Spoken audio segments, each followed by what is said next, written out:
এদের মিশনে ওই ওই তারা যাদের হয়ে এখন বাংলাদেশকে মুসলেখা দিতে সহযোগিতা করেছে, তারাও তার পক্ষ নিয়ে তার মিশন রক্ষা করতে পারবে না। সারা বাংলাদেশের সেনাবাহিনীর উপরে সবচেয়ে বেশি নজরদারি চলতেছে, এটা কি তারা জানে? এই খবর তারা জানে না। আমি চাই না আমার দেশের সেনাবাহিনী মিশন বন্ধ হয়ে যাক এই বাটপারি করার জন্য। এরা তো বহু ব্যবসা বাণিজ্য করে, মানে এদের কপালে শেষে মিশনটা কেটে যাবে যদি তারা ব্যারাকে ফিরে না যায়। ব্যারাকে বরং উল্টো তারা বলতেছে প্রশাসনের সাথে তারা কাজ করবে, সিভিল প্রশাসনের সাথে। কেন আপনারা না বলেন ব্লাডি সিভিলিয়ান? এখন ব্লাডি সিভিলিয়ানদের সাথে আপনারা ব্লু ব্লাড আলারা কাজ করবেন, আপনাদের ইজ্জত খতরেমে যাবে না? আপনারা যখন আমার ভাবির পোলা নাহিদকে কাঁধে নিয়ে ঘুরেন তখন আপনাদের ইজ্জত যায় না? আপনারা যখন জামাতের অফিসে গিয়ে সেনাবাহিনী পোশাক করে মিষ্টি খান, আপনাদের বাংলাদেশের সেনাবাহিনী পোশাকের উপরে পা দিয়ে যখন জঙ্গলি মোল্লারা নামে ওয়ালবে, তখন আপনাদের ইজ্জত যায় না? আজকে তাহলে ব্লাডি সিভিলিয়ান বলে গালি দিলেন, সেই ব্লাডি সিভিলিয়ানদের তো কাঁধে নিয়ে আপনারা ঘুরেন। আমরা তো দেখলাম কিভাবে জঙ্গিদের আপনারা পাহারা দিলেন। আমরা তো দেখলাম কিভাবে একটি দেশকে আপনারা ভিন্ন একটি দেশের কাছে বর্গা দিয়ে দিলেন। আমরা তো দেখলাম এই সেনাবাহিনী, যে সেনাবাহিনী তাদের কথা ছিল আমাদের রক্ষা করে। বাংলাদেশের মানুষগুলোও দেখেন কত বড় হিপোক্রেট। ওই বুরখানা ভাসু নাকি কি যেন একটা দেশের নাম, কি যেন একটা সেনাবাহিনীর বয়ান দেখি পাওয়া যায়, আফ্রিকার এক তরুণ সেনা, 35 বছর হয়নি, তার বয়ান বাজায় দেখি, ইব্রাহিম রাউরে না কাউরে এরকম নাম, তার বয়ান দেখি সবাই বাজায়। তো এরকম বাংলাদেশের সেনাবাহিনীর সেই ভূমিকা নেই না কেন? এখানে তো আমরা উল্টা দেখি, ওই ইব্রাহিম রাউরে না কাউরে তার উল্টা ভূমিকা, অর্থাৎ দেশকে আরেকজনের কাছে হাতে তুলে দিল রক্ষা না করে। কিন্তু আমরা তো কোনো বক্তব্য দেখতেছি না তাদের, বরং উল্টা কি দেখলাম, প্রথমে তারা 1 সপ্তাহ 3 দিন নাকি 72 ঘন্টা হয়েছে তারা বলেছে আমরা সিভিল প্রশাসনের সাথে মাঠে একযোগে কাজ করবো। তোমার আসতে বলছে কেন? যার কাজ তারই সাজে, অন্য করলে ঝাঁঝর বাজে। আমরা কি বলেছি যে আমরা গিয়ে ফাইট করতে যাব? সিভিলের প্রশাসন তো এটা বলে নাই। সিভিল প্রশাসন কি এটা বলেছে? বলেনি। তারা হঠাৎ করে এই কাজ করা কেন তাদের মন চায়? শেষে আজকে দেখলাম গরুর হাটের দালালিতে নামাবে সেনাবাহিনীকে। তো এখানে এখন গরুর হাটের দালালিতে যদি সত্যি সেনাবাহিনী নামে, আমি বাংলাদেশ সেনাবাহিনীর সমালোচনা থেকে বাদ দিব। কারণ কি, তখন তারা সমালোচনার যোগ্য থাকবে না। কারণ গরুর হাটের দালালদের নিয়ে তো আমি সমালোচনা করতে পারি না। রিয়েলি আপনাকে বললাম, এই যে আমি একমাত্র ব্যক্তি যে স্ট্রেট সেনাবাহিনী নিয়ে সমালোচনা করি। যতই ছাপা মারুক, যত বড় বুদ্ধিজীবী, যত বড় নেতা খেতা থাকুক, এইভাবে কেউ বলে না, আমি বলি এবং বলবো। কিন্তু যদি গরুর হাটিতে নামানো হয়, গরুর দালালদের সাথে সেনাবাহিনীকে নামানো হয়, আমি ওই দিন থেকে সমালোচনা করা বাদ। এইটা সবসময় আমাদের অভিজ্ঞতা, সেনাবাহিনী দীর্ঘ সময় যদি থাকে রাস্তায় থাকে, ওরা তো আমাদের সমাজেরই অংশ, আমাদের ফ্যামিলি মেম্বার। রাস্তায় যদি থাকে, রাস্তার নানা কিছুর সাথে তারা জড়িত হয়ে যায়, এবং জড়িত যে হয়ে গেছে এমন অনেক অভিযোগ কিন্তু আমরা পাই, যেটা আমাদের সেনাবাহিনীর ব্যাপার পাওয়ার কথা না। আর সর্বশেষ আপনি দেখেন, সর্বশেষ যে বলা হয়েছে যে জুনের মধ্যে যাবে বেরাক, এটা আইএসপিআর কিন্তু অফিসিয়ালি কোনো কিছুই কিন্তু বলতেছে না। সেনাবাহিনী মানে এই যে এটা মে আগামীতে জুন, এটা বলতেছেন? হ্যাঁ, তাই এটা বিশ্বাস করতে হবে আমাদের? যাই যদি জুনের মধ্যে, আমি তো তাদের ডিসেম্বর, তাদের আমি মার্কিং করে দিয়েছি, ডিসেম্বরের মধ্যে যদি ফেরত না যায়, ডিসেম্বর 1 তারিখের মধ্যে, এদের বিরুদ্ধে আমাদের দুর্বার আন্দোলন হবে। তারা যদি জুনে চলে যায় ভালো, আরো ভালো, শুভবুদ্ধির উদয় যদি হয় চলে যায়। কিন্তু আমার মনে হয় না, কারণ ছলের অভাব হয় না। আবার কোন ছলে চলে আসবে? গরুর হাটির লোক যারা, গরুর হাটের দালালির যারা করতে নামতেছে সেনাবাহিনী, তাদের নজর কত নিচে চলে গেছে। আর যাবে না কেন? আদম ব্যাপারী ইউনুস হয়ে গেছে, যে ইউনুস ডক্টরেট, যে ইউনুস অধ্যাপক, যে ইউনুস গ্রামীণ ব্যাংকের মালিক না ফালিক কি যেন, তারপরে আবার নোবেল প্রাইজ পেয়েছে, বাংলাদেশের প্রধান ব্যক্তি হয়ে গেল। তারপরেও দেখলাম সে আদম ব্যাপারীর লাইসেন্স করা বন্ধ করে নাই। নজর এত ছোট, তো সেই দেশের সেনাবাহিনী গরুর হাটিতে যাবে না, কোথায় যাবে? এরা যারা বলছে গরুর হাটিতে যাবে, গরুর দালালদের সাথে থাকবে, তারা বুঝি জুনে যাবে? আপনি এটা বিশ্বাস করেন? এবং এই ওদের যে সর্বশেষ দরবারের যে মিটিং, ওইখানেও আলোচনা হয়েছে, সামাজিক যেমন এটা আসছে যে সবাই মনে করছে সেনাবাহিনী দরকার হচ্ছে আওয়ামী লীগকে ঠেকানোর জন্য। সেনাবাহিনী উঠে গেলে আওয়ামী লীগ চলে আসবে, এর জন্য সবাই সেনাবাহিনীকে চাচ্ছে, মাঠে চাচ্ছে, যাতে আওয়ামী লীগ আসতে না পারে। তাহলে বিষয়টা কি দাঁড়াইলো? তাহলে যারা বললো বাংলাদেশ আওয়ামী লীগ 100 বছরের ক্ষমতায় আসবে না, আমার ভাবির ফলারা শুরুই করে 10 বছর আগে আওয়ামী লীগ ক্ষমতায় আসবে না, পলাতক লীগ আর কোনোদিন আসবে না, যে সরকার পালিয়ে যায় আর কোনোদিন ফিরবে না, আওয়ামী লীগ দেশে নাই, ছাত্রলীগকে কেউ পছন্দ করে না, যুবলীগ নাই, ইত্যাদি ইত্যাদি। আমরাও নাকি গোপনে আত্মগোপনে আছি। তাহলে সেনাবাহিনী কেন লাগবে? তারাই যদি বলে, আমরা তো এই কথাই বলতে চাই।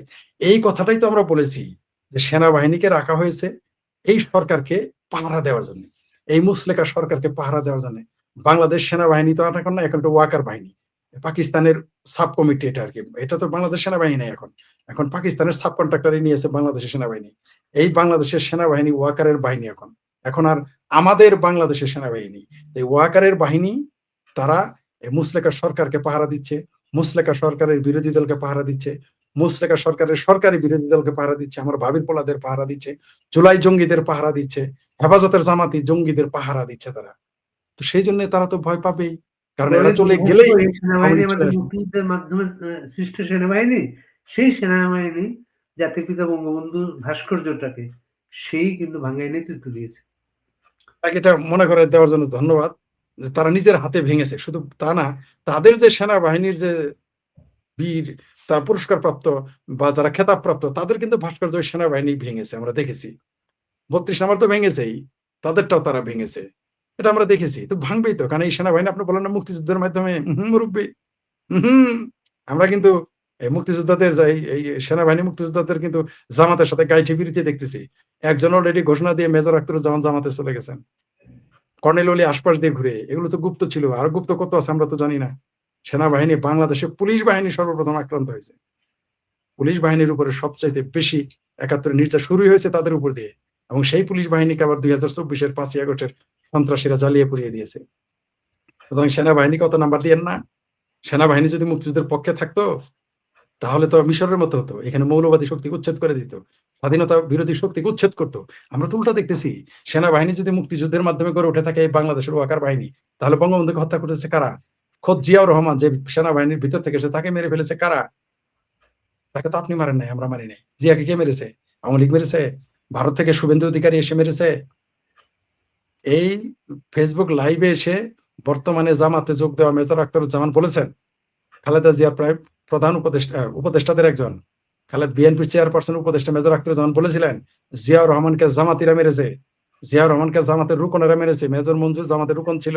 লাইভে এসে আমার সাথে তিনি এটা বলেছেন। এমনকি এই কথাটা আবার রিপিট করেছে অন্যভাবে মুক্তিযোদ্ধা ফজলুর রহমান, বীর মুক্তিযোদ্ধা, তিনি বলেছেন যে ৭১ সালে জিয়াকে পেলেও যে জামাতিরা মেরে ফেলতো। অবশ্য বিএনপিরা তা বিশ্বাস করে না, বিএনপিরা মনে করে যে তাদের খালাতো ভাই হচ্ছে জামাত, শিবির। আর বিএনপির আইনমন্ত্রী বলেছে, বিএনপির এই মুসলেকা সরকারের, যে জামাত বিএনপি একই বাপ, দুই বাপের এক পোলা। তো সেই দুই বাপের এক পোলা জামাতি পোলাদের পাহারা দিচ্ছে ওয়াকার, আপনি তাকে কি করে বলেন মুক্তিযুদ্ধের মাধ্যমে আমাদের তৈরি এই সেনাবাহিনী? আমি সে বিশ্বাস করি না। তাহলে আজকে জয় বাংলা নিষিদ্ধ হতো না, তাহলে আজকে আওয়ামী লীগ নিষিদ্ধ হতো না, বঙ্গবন্ধুর ভাস্কর্য ভাঙা হতো না, তাহলে জঙ্গিরা 5 জুলাইয়ের 5 তারিখে ছাড়া পেত না। আমি বিশ্বাস করি না যে বাংলাদেশের এই সেনাবাহিনীর প্রধান দায়িত্ব পেয়ে সবার আগে গেছিলেন বঙ্গবন্ধুর 32 নম্বরে গেছিলেন তিনি। ওইখানে বঙ্গবন্ধুর প্রতিকৃতিতে ফুল দিয়েছিলেন, এরপর টুঙ্গিপাড়ায় গিয়েছিলেন তিনি। এবং এই সেনাবাহিনী এই গত ইলেকশনটা বাংলাদেশে বঙ্গবন্ধুর দলটাকে বাইরে রেখে ইলেকশন হলো। আর সেনাবাহিনীর প্রধান দরবার হলের মিটিং এ বলেছেন এই ধরনের দেশের ইতিহাসে এত চমৎকার নির্বাচন আর আগে কোনোদিন হয় নাই। আমি আগে জানতাম যে শুধু মৌলবীরা মিছা কথা বলে কয় আর মিছা কথা কয় রাজনীতিবিদরা, এই প্রথম জানতাম। আকাম কুকাম এরা করে, খুনোখুনি করে জানি, কারণ তাদের কাজই তো খুনোখুনি করা, মারামারি কাটাকাটি করা। বন্দুক তো তাকে তো বন্দুক পাখি মারার জন্য দেওয়া হয়নি, এরা তো পাখি মারার যোগ্যতা নাই। তাই কখনো বঙ্গবন্ধু জাতির জনককে হত্যা করে, যিনি বাংলাদেশ বানিয়েছে, কখনো তার দলেরই তার প্রধান জিয়াকে হত্যা করে। এতে তার কাজ নাই, কাজ না থাকলে খই বাজে। এরা তো কোনোদিন যুদ্ধে কোনোদিন গিয়ে তো একটা পাখি মারতে পারো না। আপনি লিখে রাখেন, বাংলাদেশের সেনাবাহিনী রিটায়ার্ড আর্মি অফিসার চাপা মারে না, 4 দিনে কলকাতা দখল করবে, 7 দিনে 7 সিস্টার, 10 দিনে দিল্লি, তাই না? এগুলো গল্প মারে না রিটায়ার্ডেরা। যারা রানিং আছে, যারা মানে এই মুহূর্তে চাকরিরত, যুদ্ধে যে একটা পাখিও কোনোদিন মারতে পারবে না। কারণ এদের সারাদিন চিন্তা হইলো যে যে হিজবুত তাহরির কিভাবে দেশে প্রতিষ্ঠিত করবে, কিভাবে মুক্তিযুদ্ধের বিরোধিতা করবে, এগুলো তাদের চিন্তা। তাদের চিন্তা ওগুলো না। আমরা দেখেছি তাদের কার্যকলাপে, আমরা এগুলো নিয়মিত লক্ষ্য করতেছি। কারণ আপনি কে, আমি কে, আমাদের কার্যকলাপের আমাদের যে ফিরিস্তি আছে কাদের, সেগুলো যাচাই বাছাই করলে তো বোঝা যায়। এরা পাখি মেরেছে কোনোদিন না করতে পারবে এরা, তাই তারা এগুলো আকাম করে। আর যে সুন্দর মিথ্যা কথাটা বললো, ইতিহাসে নাকি সবচেয়ে ভালো নির্বাচন, বাংলাদেশের সবচেয়ে বড় দলটি নিষিদ্ধ করা, যদি ইতিহাসের 12 নির্বাচন হয়, তাহলে আগামীতে যখন আমরা নির্বাচন করব জামাত এবং হেফাজত এবং বিএনপিকে নিষিদ্ধ করে, সেটা তো ইতিহাসের আরেক ঐতিহাসিক নির্বাচন আমরাও করবো। তখন যেন দেখবো আমরা কে কি বলে। তখন বুদ্ধিজীবীরা কি বলে। একটা বাংলাদেশের বাঙ্গ বুদ্ধিজীবীদের এই কথা প্রতিবাদ করতে দেখেছেন নির্লজ্জ, বেহায়া, বেলাজ এবং সুবিধাবাদী বুদ্ধিজীবীদের এই কথা প্রতিবাদ করতে দেখেছেন একটা বাক্য লিখতে, মুরুতে তাদের কোলায় না। কিন্তু শেখ হাসিনা, বঙ্গবন্ধু, আওয়ামী লীগ 71 নিয়ে আওয়ামী লীগ ক্ষমতায় থাকতেও যখন আওয়ামী লীগ 17 বছর কথা বলতে দেয় নাই, পেশাব করতে দেয় নাই, বদবায়ু ত্যাগ করতে দেয় নাই, তখনও কিন্তু তারা টিভি চ্যানেলে এসে গালাগালি করেছে। কিন্তু এখন তাদের মুরুদে কোলাইতে আছে না সেনাবাহিনীর এই বাক্যের বিরোধিতা করা, যে ইতিহাসের এটা কিভাবে সুষ্ঠু নির্বাচন হলো, এত বড় একটা ডাহা মিথ্যা কথা বলে গেল এই এই এই ওয়াকার সেনাপ্রধান। সেনাপ্রধান বললে বলবো এখন, কারণ হলো মিলিটারি প্রধান। তার এই হিম্মতটা কেমনে হইলো? এখন তার কথা, এখন একটা বুদ্ধিজীবীর মুরুদে আর কোলাইতেছে না বলতে। এই দেশে বুদ্ধিজীবীরা আরো কার কথা কি বলবো, কয়জনের কথা বলবো? এই দেশে বুদ্ধিজীবীর ওইরকমই। সেই জন্যই আজকে এই কথাটা বলতে পেরেছি।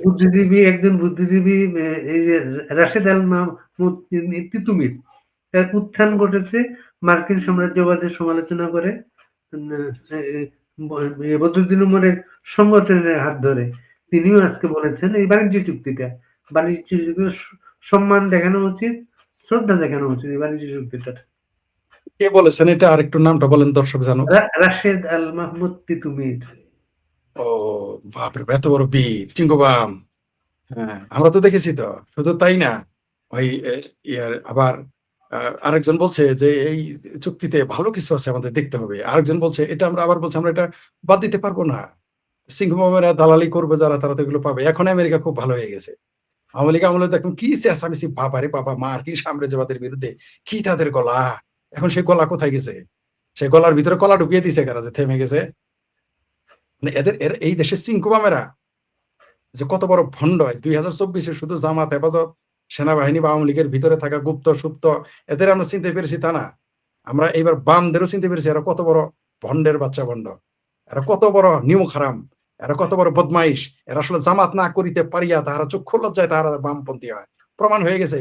বাংলাদেশে যেগুলো বামপন্থী, শুধু বাংলাদেশ না, ভারতের বামপন্থীরাও সরাসরি, তারা হিজবুল্লাহ, হামাস, তারপর তারপর আপনার কাশ্মীর জঙ্গি হইতে না পারে ভারতে বাম হয়, আর তার মাওবাদী হয়। আর বাংলাদেশে হলো আপনার চক্ষু লজ্জায় তারা, মানে যেহেতু তার ব্যক্তি জীবনে নাস্তিক, জামাতে সরাসরি যাইতে পারে না, নামাজ পড়তে হবে, টুপি পড়তে হবে, গাঁজা খাওয়া যাবে না, বিপদে পড়ে যায়। আকাম কুকাম করতে পারবে, মাদ্রাসায় বলাৎকার করতে পারবে, 4টা করে বিয়ে করতে পারবে, সমস্যা নাই। কিন্তু তারা এখন নামাজ পড়তে হবে, মসজিদে যেতে হবে, এটা তারা যাবে না। তাই তারা তখন যায় বামপন্থী হয়। তো এই বামপন্থীরা তো এরকম। এই জন্য সিরাজুল ইসলাম চৌধুরী, সরি উনি এটা কে বলেছেন আমার মনে নাই, যে লাল পতাকা, জসিমউদ্দিন মন্ডলের কাছ থেকে শুনতাম, যে কমরেড জসিমউদ্দিন মন্ডল অত্যন্ত শ্রদ্ধাভাজন ব্যক্তি। এরা বাম আর এই সকল চিঙ্কু বাম। তিনি বলেছিলেন যে লাল পতাকা দিয়ে লাল পতাকা ঠেকাইতে হয়, এবং তাই ঠেকাচ্ছে। তাই এরা তো তাই, এরা কিসের মার্কিন সাম্রাজ্যবাদের কথা? মোহাম্মদ ফানুমাদের সব মার্কিন দালালি। ফটিলা মটিলা সিংকু বাম, বাংলাদেশের যত সিংকু বাম প্রত্যেকটার পোলাপান আমেরিকায় আছে, নাহলে আমেরিকার দালালি করে। এরা হলো অরিজিনাল আমেরিকার দালাল। এবং আমেরিকার দালালিতে সিংকু বাম আর জঙ্গিবাদী মৌলবাদীরা, মোল্লারা দুইজনে খালাতো ভাই হয়ে যায়। তলে তলে আপনি ভাই ফরিদ ভাই, গত 2 দিন আপনার পোস্ট গুলো আমরা খেয়াল করতেছি। পশ্চিমবঙ্গের নির্বাচনটাকে আপনি খুব ফলো করেছেন, সুমনের ডিগবাজিটাকেও আপনি উল্লেখ করেছেন, এবং আপনি এই প্রশ্ন তুলেছেন। এটা সুমেন আসছিলেন বলেছে, এটা এখন কি সে কলকাতায় ফিরতে পারবে? আর কলকাতায় একজন হুজুরকে দেখে আসি আমরা। আমরা কোন রাজনৈতিক দলের নেতার মতো বলি না যে গলা কেটে দেবো, আমি আমার মনোনয়নপত্র ছেড়ে দেবো, ঠিক আছে? আমরা ওরকম বলি না। আমরা বলছি বিজেপিকে যদি উৎখাত না বাংলা থেকে করতে পেরেছি, বাংলা ছেড়ে দেবো, চ্যালেঞ্জ করছি। তারা চলে যেতে বলেন পাকিস্তান, তো পেয়ারা পাকিস্তানি হয়। আফগানিস্তান টুপি দেখেছেন তো, আফগানি টুপি হয়। তারা আফগানিস্তান চলে যেতে বলেন, নাহলে পাকিস্তান। জাতে মাথা তালে ঠিক, বাংলাদেশে আসবে না। পাকিস্তান আফগানিস্তান তো দূরের কথা, জানে ওইখানে গেলে না খেয়ে মারা যাবে। ওই যে শরীরে চিকচিক করতেছে না, ওই চিকচিকা থাকবে না, না খেয়ে মারা যাবে। বাংলাদেশে আসলে হাফ না খেয়ে থাকবে, লাতি উষ্টা খাবে। ওই ভারত এরা ছাড়বে না। আমরা 47-এর ইতিহাস যদি পড়ি, যারা মুসলিম লীগ করতো, যারা পাকিস্তান চেয়েছিল, পাকিস্তানের জন্য আন্দোলন করেছে, তারাও পাকিস্তান দেয় নাই। তো এই বদমাইশ গুলো যাবে। আপনি একটু ফোনটা ধরেন, আমরা একটা বিরতি নেই আমরা।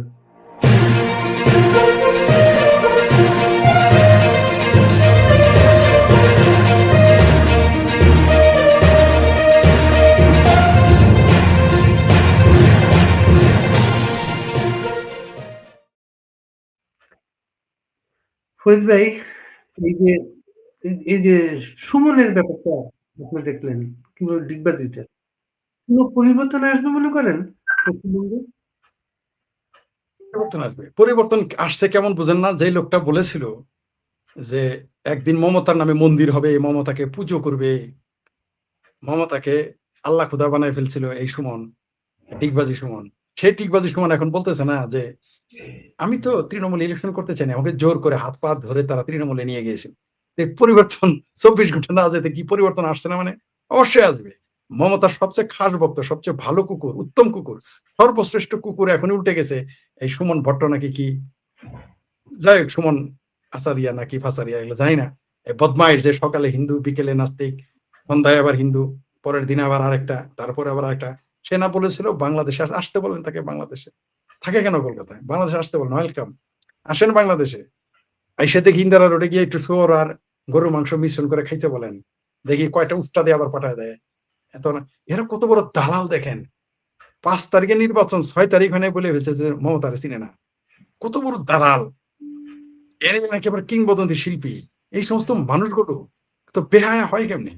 বুঝে উঠতে পারি না একটা মানুষ কিভাবে এই ধরনের কথা বলে।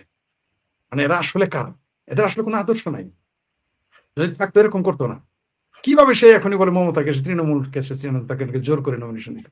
আচ্ছা সেই বলছে, আবারও বলি, তসলিমা আপা পোস্ট দিয়েছেন 300, মানে তাকে নিয়ে মন্দির হবে, তারা নিয়ে পূজা করবে। এত তাই মমতা সহ এটা শিক্ষা। এটা যারা যে চামচা পালেন, গোলাম পালেন, যারা বেশি বেশি লম্বা লম্বা চামচামি করে কথা বলে, তাদের চিহ্নিত করা উচিত যে এই যে চামচারা কিন্তু এরকম হয়, 24 ঘন্টা না যেতে চিনবে না। আর অবশ্যই পশ্চিমবঙ্গে পরিবর্তন আসবে নিঃসন্দেহে। আপনি দেখতে পারবেন পশ্চিমবঙ্গের অর্থনৈতিক পরিবর্তন ঘটবে, শিক্ষা, স্বাস্থ্য, ওই দেশের শিল্পে ব্যাপক পরিবর্তন। কি আসতে পারবে পশ্চিমবঙ্গে? 50-50। আমি এটাকে সম্ভাবনা, আমি অনেকের পোস্ট দেখেছি, অনেকে লিখেছেন, আমি এই সম্ভাবনাটাকে 50-50 দেখতেছি। তো সম্ভাবনা এখন বেড়ে গেছে। বলবো না যে তিনি আসতে পারবেন না, আবার বলবো না যে আসবেন। কারণ হচ্ছে যে সবেমাত্র বিজেপি ক্ষমতায় আসলো, তো তাদের হাতে এমন কোন ট্রাম্প কার্ড তুলে দিবে না যেটা নিয়ে তারা আন্দোলন করার সুযোগ পায়। বিজেপি এইখানে একটু সতর্ক অবস্থা অবলম্বন করে। তবে আমি নিশ্চিত তসলিমা নাসরিন পশ্চিমবঙ্গে ফিরবেন। মানে এই মুহূর্তে না, এই মুহূর্তে বলছি 50-50, তবে তিনি পশ্চিমবঙ্গে ফিরবেন, যেহেতু সেখানে বিজেপি সরকার এসেছে। আমার ধারণা, তার মানে এই না যে তসলিমা নাসরিন বিজেপি করে। তসলিমা নাসরিনের বরং আমি বিজেপির অনেক নেতাকে জানি তারা তসলিমা নাসরিনকে খুব একটা পছন্দ করেন না। আমি জানি, আমি দায়িত্ব নিয়ে কথা বললাম। কিন্তু রাজনৈতিক কারণ আছে, রাজনৈতিক কারণে সে তার আসার সম্ভাবনা যেমন আছে, ঠিক রাজনৈতিক কারণ আবার না আসারও সম্ভাবনা রয়েছে। তবে আমি মনে করি বাংলাদেশের যারা মুক্ত চিন্তক এবং তসলিমাদির মতো যারা প্রমিনেন্ট, তাদের জন্য একটু সুসময় আসবে পশ্চিমবঙ্গের জন্য। তবে যেহেতু চলে আসছে, এখন মুখ্যমন্ত্রী কে হবে জানি না, তবে পশ্চিমবঙ্গে তিনি বছরে 1বার 2বার 3বার অন্তত বই মেলাতে তসলিমা নাসরিন আমন্ত্রিত হবেন কমপক্ষে, এটা আমি নিশ্চিত। এটা আপনাকে আমি নিশ্চিত, এটা আমার কাছে, মানে আমি নিশ্চিত আর কি, আমার কাছে মনে হচ্ছে। অন্তত আর যাই হোক, প্রতিবার এখন থেকে বই মেলাতে তসলিমাদিকে আমন্ত্রণ জানানো হবে অতিথি হিসেবে, কোনো সন্দেহ নেই। যদি আন্দোলন হবে, দেখবেন যে বিহারির বাচ্চারা খেপে যাবে, পশ্চিমবঙ্গের বিহারিরা চিৎকার করবে। আর এই এই এই এই বামপন্থীরাই তসলিমা নাসরিনকে তাড়িয়েছিল এই মোল্লাদের ভোটের আশায়, এই যে ভাইজানদের ভোটের আশায়। অথচ তসলিমাকে তাড়িয়ে তারা মনে করেছিল ভোট পাবে বামপন্থীরা, বামপন্থীরা নীল। এবার বোধহয় একটা নাকি 2টা সিট পাইছে, গতবার নীল ছিল। আর আর আপনার উচ্চ কক্ষে তো নাই, অর্থাৎ আর সংসদে তো তাদের আসন নাই, রাজ্যসভায় তাদের আছে। তো বামপন্থীরাও নীল, তৃণমূল যে কারণে তোয়াজ করেছে ভাইজানদের, খালুজানদের, মামাজানদের, তারাও কিন্তু এখন ক্ষমতার বাইরে। তারা ভেবেছিল তসলিমা নাসরিনকে আসতে না দিলে তাদের ভোট বাড়বে, মুক্ত চিন্তকদের জায়গা না দিলে তাদের ভোট বাড়বে। কিন্তু কি বোঝা গেল, ভোট বাড়েনি। বিপুল ভাবে তারা ক্ষমতা হস্তান্তর, বিপুল ভোটের ব্যবধানে পরাজিত হয়ে এখন বিজেপির কাছে ক্ষমতা দিতে হচ্ছে। এটাই না, নিয়ম। মমতা তো বলেছেন উনি প্রত্যাগ করবেন না, কারণ তিনি হারেন নাই, তাকে হারানো হয়েছে, লুট করা হয়েছে ভোট। সে কি সোজা আঙ্গলে যখন ঘৃণা উঠবে জেলে যাবে, আর নইলে পাগলা করাতে পাঠিয়ে দেবে। এই সমস্ত এইরকম একটা মেন্টাল, এরকম একটা স্বৈরাচার, যাকে পশ্চিমবঙ্গের মানুষ ভোট দিয়ে এতদিন ক্ষমতা রেখেছিল, মানসিকভাবে বিকারগ্রস্ত। ক্ষমতা, মানে ক্ষমতার প্রতি কিরকম তার মোহ, কিরকম তার মানে আকাঙ্ক্ষা, কিরকম অসভ্য। বাংলা ভাষা, আমাদের জাতীয় ভাষায় বলতে হয় ফাতরা। কিরকম ফাতরা এবং অসভ্যই তো হলে এই কথাটা বলে সে ক্ষমতা পদত্যাগ করবে না, তার পদত্যাগের জন্য কেউ বসে থাকবে? আমি বুঝে উঠতে পারি না যে ভারতের মতো একটি গণতান্ত্রিক রাষ্ট্রে এরকম একটা স্বৈরাচারের জন্ম, মমতার মতো স্বৈরাচারের জন্ম কিভাবে হলো, যে পরাজয়ের আর বেহায়া বেলাস্ত এরা, আর এদের সাথে তারা থাকে, এরা তো খাস চামচ দেখতে দিতে পারতেছে না। আমি বুঝতে পারি না, লজ্জা, মিনিমাম একটা লজ্জা থাকা উচিত ভারতের। তার এই বক্তব্যের মধ্যে ভারত কলঙ্কিত হয়েছে, তার এই বক্তব্যের মধ্যে, মমতা বেগমের এই বক্তব্যের মধ্যে, সাইনা ব্যানার্জির বক্তব্যের মধ্যে পুরো ভারতের গণতন্ত্রের সাথে মস্করা করা হয়েছে, এবং সে তার নিজের সাথে মস্করা করেছে। তিনি যে একটা উন্মাদ, ক্ষমতা উন্মাদ একটা মানুষ, মানে এই মানুষ যদি নাকি প্রধানমন্ত্রী হতে চেয়েছিল, তাহলে কিরকম ভয়ঙ্কর একটা মানুষ, যে বিপুল গো হারার পর সে বলে আমি তো ফেল করি নাই। মানে কিরকম একটা, মানে কি বলবো আর আর কি বলবো, কি তিস্তার বলার পানি আছে? কি এই তিস্তার পানি কি আসবে মনে করেন? আমি মনে করি আসবে, আমি মনে করি আসবে, কারণ এই মমতা ব্যানার্জির ঘাওরামির জন্য আমরা তিস্তার পানি বা জল পাই নাই, আমাদের দেওয়া হয় নাই, পারি নাই। কেন্দ্রের কোনো আপত্তি ছিল না, কেন্দ্র আমাদের ছাড়িয়ে দিয়েছে, কিন্তু তিনি আটকে রেখেছিলেন। আমি আশাবাদী যে বাংলাদেশে, তবে শর্ত থাকতে পারে যে এই সরকারের আমলে দিবে কিনা, সেটা অনেকে বলবে যে বিএনপি সরকার তো দিবেন, বিএনপি সরকার কয়দিন আর ক্ষমতায় আছে? আপনারা ধোঁয়া দেখলে বোঝা যায় নিচে আগুন আছে। পশ্চিমবঙ্গের শুভেন্দু অধিকারী বা বিজেপির ক্ষমতায় আসার মাধ্যমে, বিজেপির এই ভূমিধস বিজয়ের মাধ্যমে আরেকটা সিগন্যাল দেওয়া হয়েছে, শেখ হাসিনা আসতেছেন। যদিও আমার এই ব্যাপারে অনেকে আওয়ামী লীগ আমার সাথে একমত হবে না, কিন্তু ধোঁয়া দেখেই বোঝা যায় চারদিকে